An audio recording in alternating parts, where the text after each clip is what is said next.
planting అయింది కదా మీ దగ్గర మామిడి మొక్కలు పెట్టి దాని మధ్యలో వేరుశనగ వేసినావు వేరేసినావు ఎట్టి పరిస్థితుల్లో టమాటా వినాలా మీరు టమాటా గాని మొక్కజొన్న గాని మనం వంకాయ గాని ఏది చెట్లు పెట్టుకో ఎందుకు వేసుకోకూడదు ఆ చీడి పిల్లలు మన మొక్కలకు వచ్చి పంట దెబ్బతింటే చెట్టు పెరుగుదల రాదు రోగాలు ఏం వేసుకోవచ్చు మధ్యలో అంతర పంట మనం అదే ఉలవ వేసుకోవచ్చా ఉలవ అలసంద ఎందుకు వేసుకోవాలంటే మనకి కొంచెం ఇంత దున్నేస్తే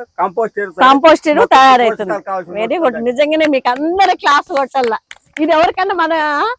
ఇప్పుడు పిఎండిఎస్ అని ఇంకోటని నేచురల్ ఫార్మింగ్ అని దానికి సైంటిస్ట్ ట్రైనింగ్ లే వస్తాను ఆయన దగ్గర ఉంది జ్ఞానం వేసుకొని 40 రోజులు అయితే తినేసేయండి ఇలాంటి రోడ్ వేయండి పోషకాలు మొక్కలకు బాగుంటాయని మేడం చెప్తున్నా మీరు చేస్తారు అట్లా మిమ్మల్ని ట్రైనర్ గా పెట్టాల అంత చాలా చోట్ల ప్రాక్టికల్ గా 85 years అమ్మా ఓ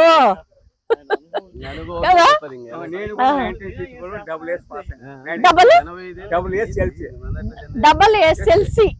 పాస్ అయినాడు బాలు నెక్స్ట్ మళ్ళీ అన్నది చూపించు 85 ఏళ్లలో డబుల్ ఎస్ఎల్సి అప్పుడు ఎస్ఎస్ఎల్సి ఓ ఇది 54 లో 10th క్లాస్ అయిపోయింది 64 లో నేను పుట్టిన అప్పుడు డేట్ ఆఫ్ బర్త్ 41 అంటే స్వాతంత్రాన్ని తెచ్చినాడు రైతుల్ని బాగుపరిచినాడు ఇప్పుడు రైతులకి సలహాలు ఇస్తున్నాడు గొప్ప అదృష్టం లేదు మనం రైతుకి ఇంకో రైతు సలహా ఇచ్చినప్పుడు మనం రైతు అనుకుంటాము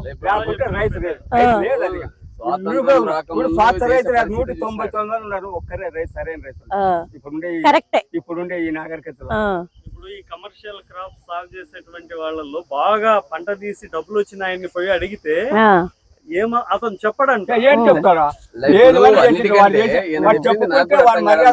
చీని మామిడిలో వంకాయ టమోటా ఎందుకు నాటద్దంట అంటే ఇవి అంతర్పంట వంకాయకి వచ్చిన రోగాలు అవి నిజంగా అవి లాంగ్ టైం క్రాప్ దానికి వస్తే దాన్ని మనం గుర్తించగలం అందుకే ఆయన మళ్ళీ అలసంద ఉలవ ఏళ్ళు అంతర పంటగా అది పెడుతుంది భూమిని ఆయన దగ్గర అదే అది ఇప్పుడు చాలా ఉపయోగపడేది ఇది ఎక్స్పెషల్ నాకు ఉపయోగపడేది మొత్తం 6 ఎకరాలు చేసేస్తే టమాటా వేసినాం